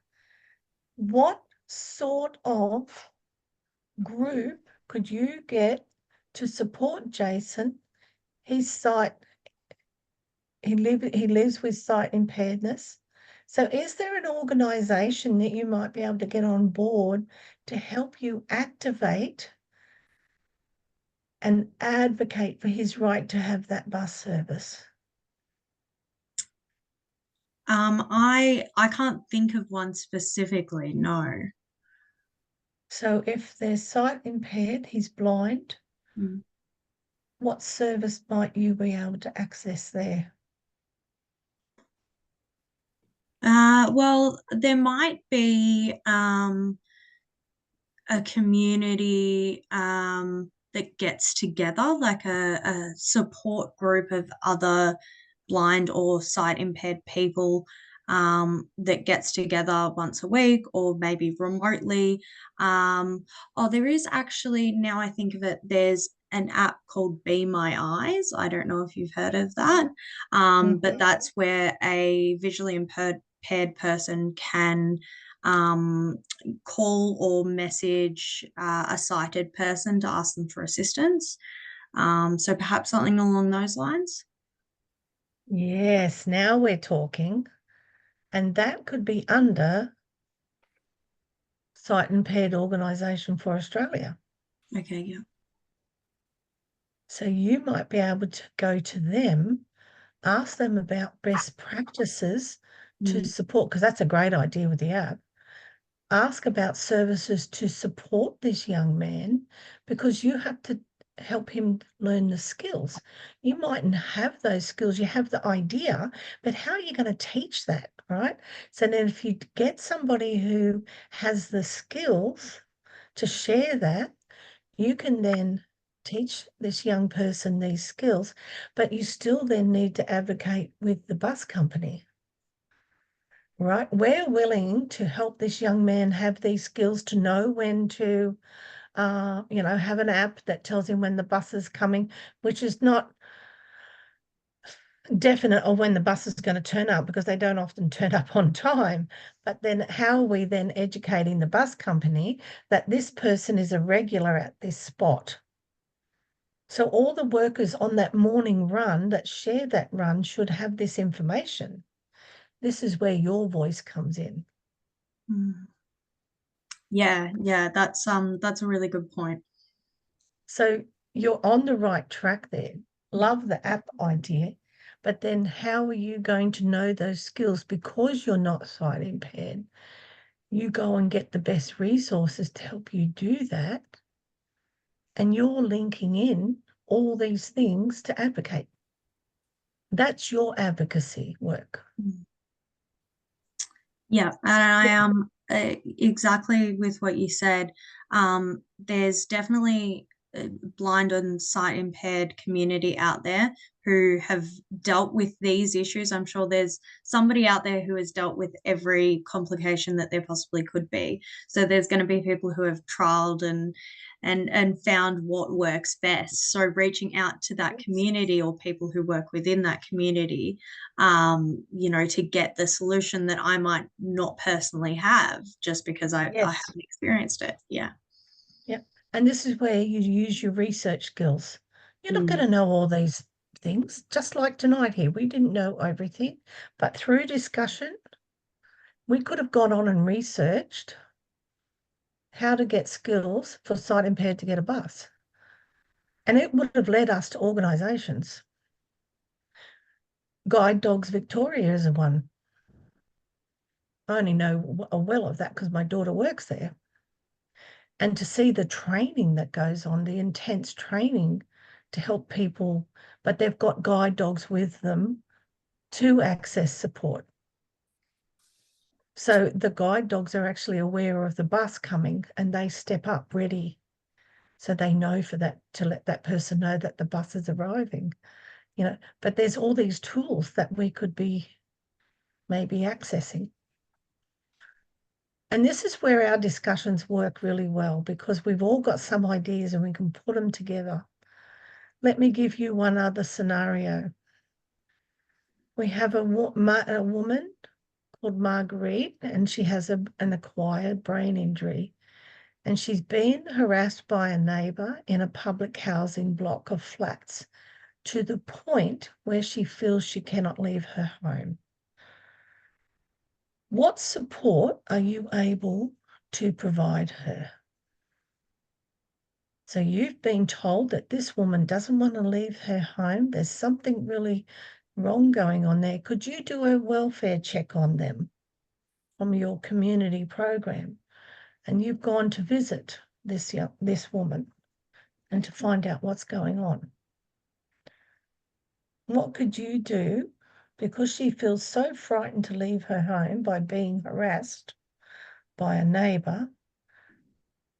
Now it's public housing blocks, so it mightn't be regulated like private rentals as well. Chanel?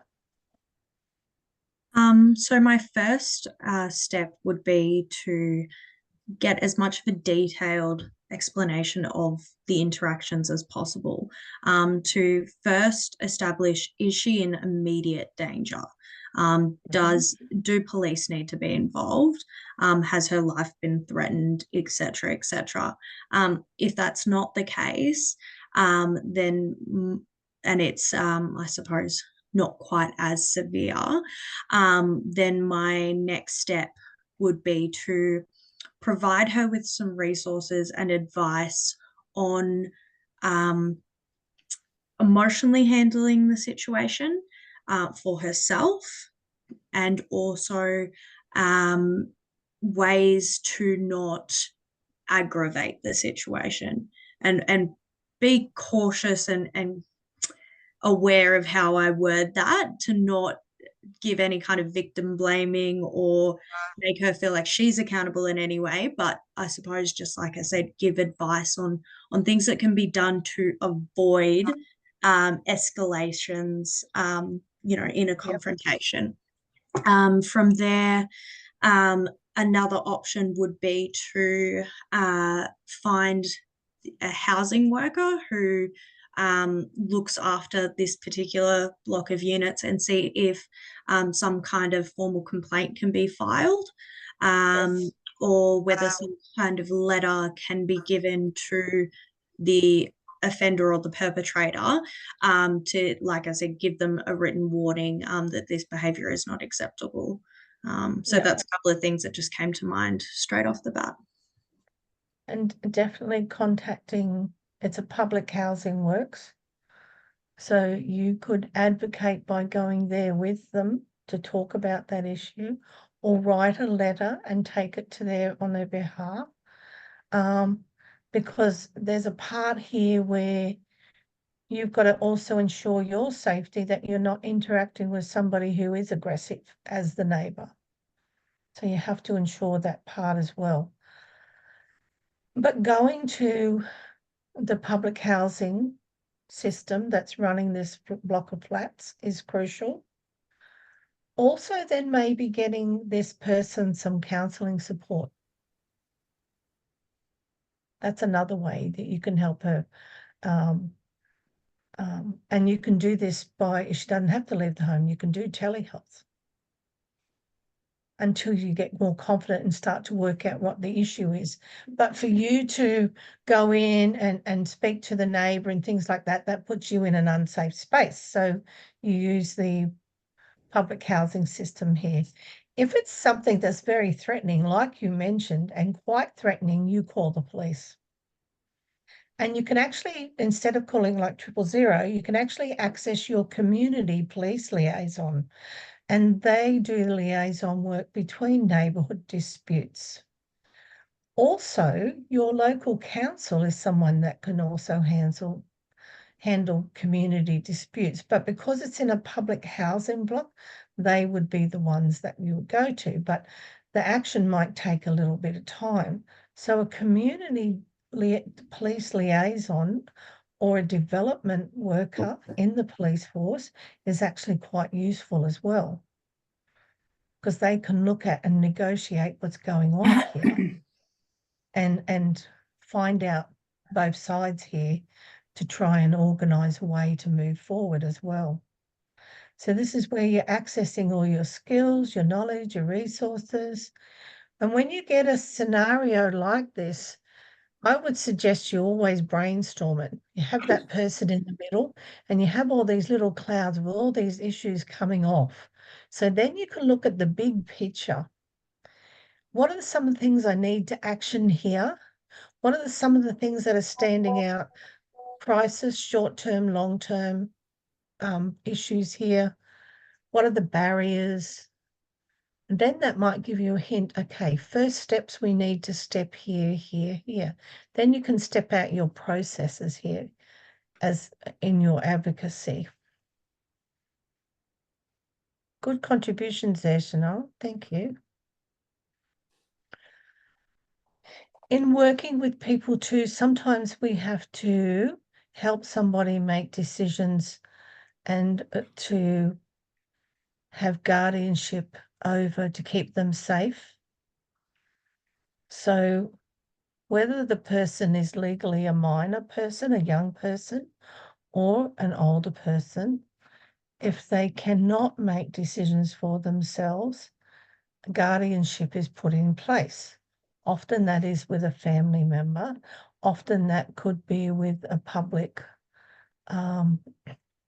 guardianship organisation as well. So somebody is appointed to represent their interests and to make decisions on their behalf that could affect their lives. So, but decisions may also include around that health care and their treatment, where they live, how they're supported financially, how their daily lives are run. And there's two different types of guardianships.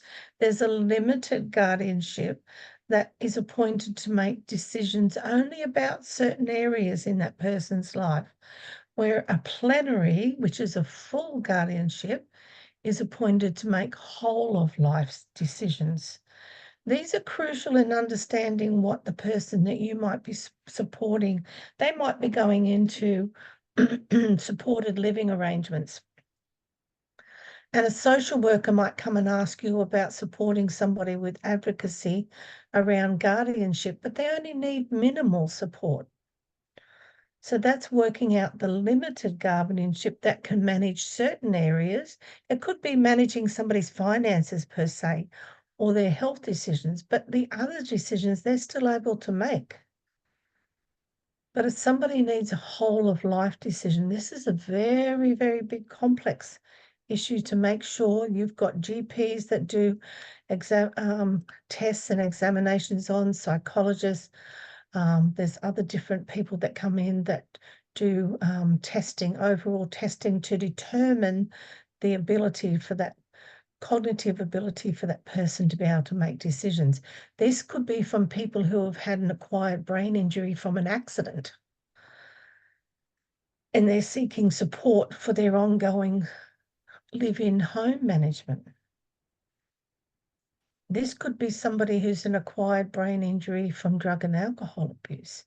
This is an acquired brain injury from illness. All these different things can happen to somebody. Understanding where that came from and then understanding what they need and being able to help them speak up. And you find all different ways to get their contributions to the process as well. You don't ignore them in that process because they can't communicate. You find ways that you help them communicate to be a part of that. And it is a long, slow process, and it has to be stepped very carefully.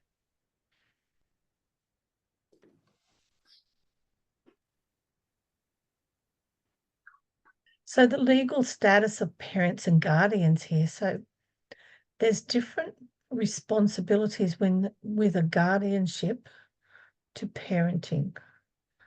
And we all have a legal responsibility for our primary care for our children and making decisions on their behalf. But for some children who are in care, there are different responsibilities that the carer has and the organisation that's managing that out-of-home care. So let's say, for instance, that could be Life Without Barriers is managing children who are in out-of-home care who live with disabilities. Decision-making here is connected to child safety and Life Without Barriers and the carer. They cannot make decisions for the child without the whole team involved. If that child's parents are still there and have a legal right to those children and a say, they'll also be included into that. It might be just the families are not coping with their care, but they're still actively involved with the child.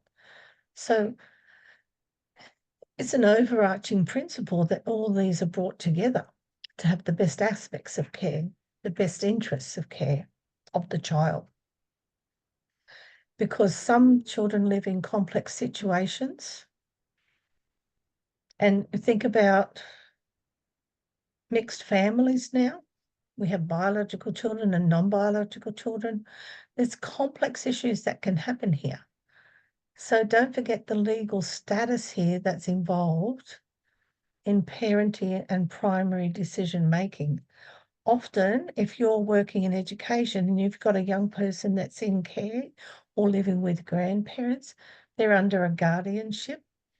It's about having access and consent from them to be able to have excursions and make decisions for these children, but there'll be a process because they'll also have to be working with the agency that's supporting them to stay in that home.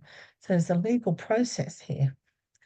Parents have a right to make decisions if the children are fully in their care, to make decisions for their primary health and decision-making for their education and activities in life as well.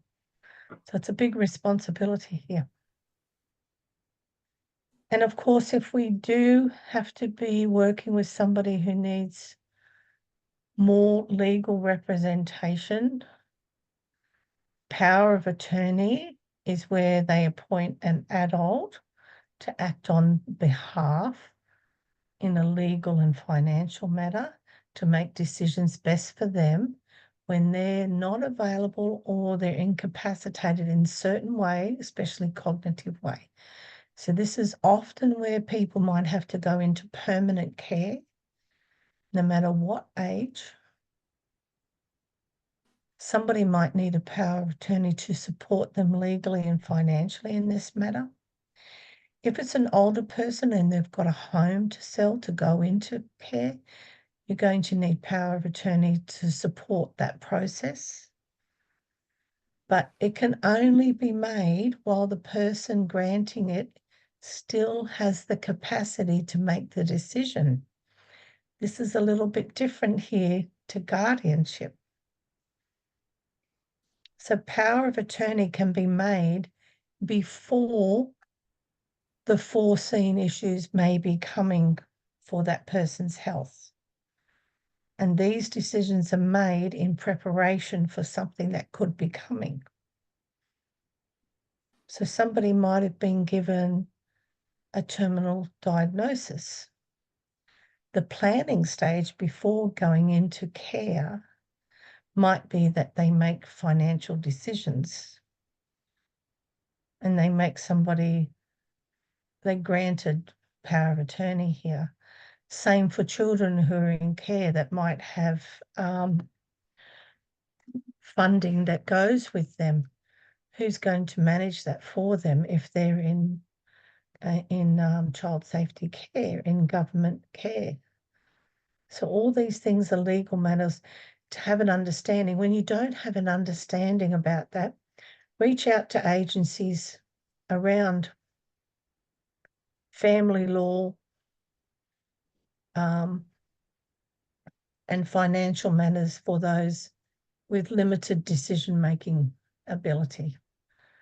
Crucial to have some of those aspects of understandings of what goes on, because you might be supporting a family who's doing this, but it's all about the emotional and the stresses on the family that you might be supporting them with, not so much the legal work here, but helping them to stay strong enough to do the legal work. That could be part of your community work and advocating for their voice to be heard. But you could also be supporting them to keep going and find out information and requirements here.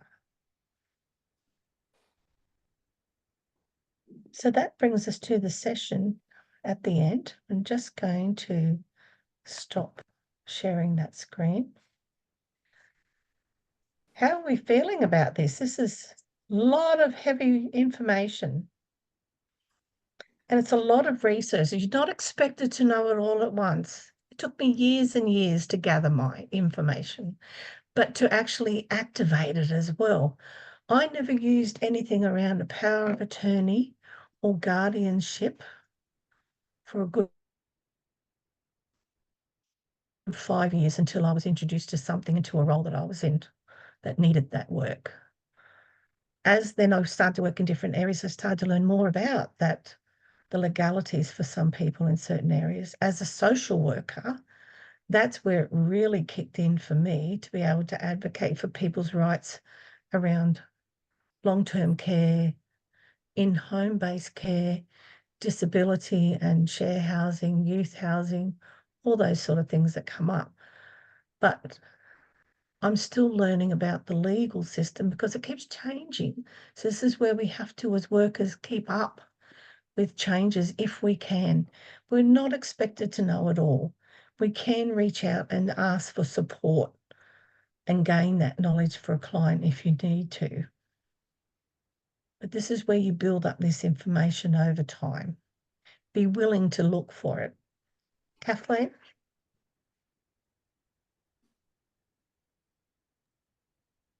I won't speak again after this, I promise. That's right, because we'll be finished recording. Oh, okay. I love advocacy, and I've been involved in the union movement since I was about 25 years of age. Led the nurses at Wodonga District Hospital out on strike in 1986. But one of the best things that I've been involved in is implementing or advocating for my work colleagues in work health and safety as a work health and safety rep in operating theatres. And there were probably, I think there were about 5 things that I really advocated strongly on. A few of them were associated with the use of chemicals in operating theatres and safety around using chemicals.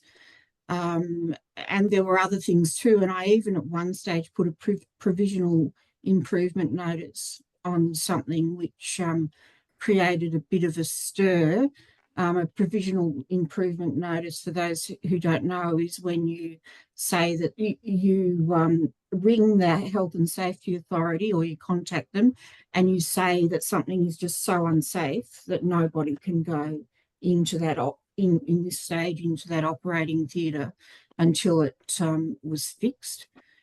But I have to say that often it was distressing. It takes a lot out of you. There would be arguments between me and my seniors. It was all in my early 30s and sort of mid-20s to early 30s. So there would have been lots of arguments between me and my seniors, and they'd send me off to do the worst jobs, the worst operating theatres with the most horrible surgeons, quite deliberately. But as a result of blood, sweat and tears, a lot of tears, there are some really good safety measures that have been implemented right throughout that hospital, just from some of that advocacy. So being a part of something, helping to make change for the better, can actually benefit many, many people across the board by speaking up and having the tools to do that.